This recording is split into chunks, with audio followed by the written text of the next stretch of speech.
Ano po masasabi niyo po sa outbreak?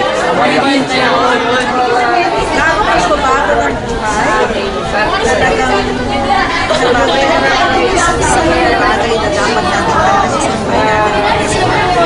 At ito sa mga pray na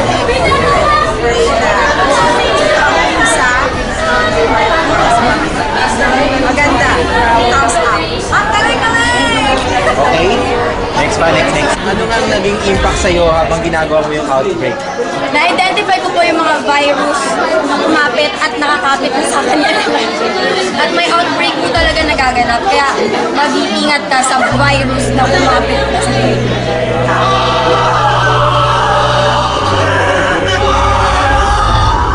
Ano yung naging impact sa'yo ng outbreak? Na-realize ko na namin ng kasalanan. Kasi naging medyo nandun ako this past few days. So, na-realize ko na last time pinakita kasalanan na kailangan talaga natin. Ang pinaka-hinihingi ko sa ngayon is mabago yung puso ko. Yung pinaka-gusto ko. Kasi talagang mas lalo na patuloy na ako. Gusto kong mabago yung isip at Ano masasabi mo sa mga gusto pang kumatin ng YRAC? At mas baybayan yung mga events natin. maganda to kasi na-encourage tayong bagong buhay. Realize lahat sa bakit. Thank you. Big impact sa'yo ng outbreak. Ayun, okay naman yung outbreak. Masyadong yung mga viruses sa buhay ko na-realize ko and then napaka-ayos kasi proud din ako sa YRAC kasi first time na ganito. Catchy na sa mga first timers natin.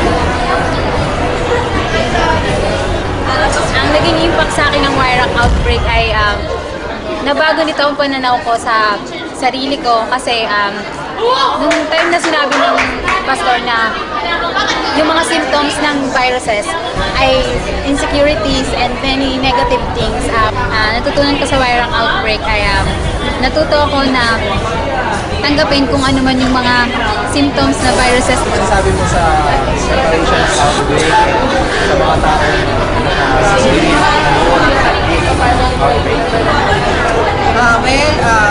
outbreak.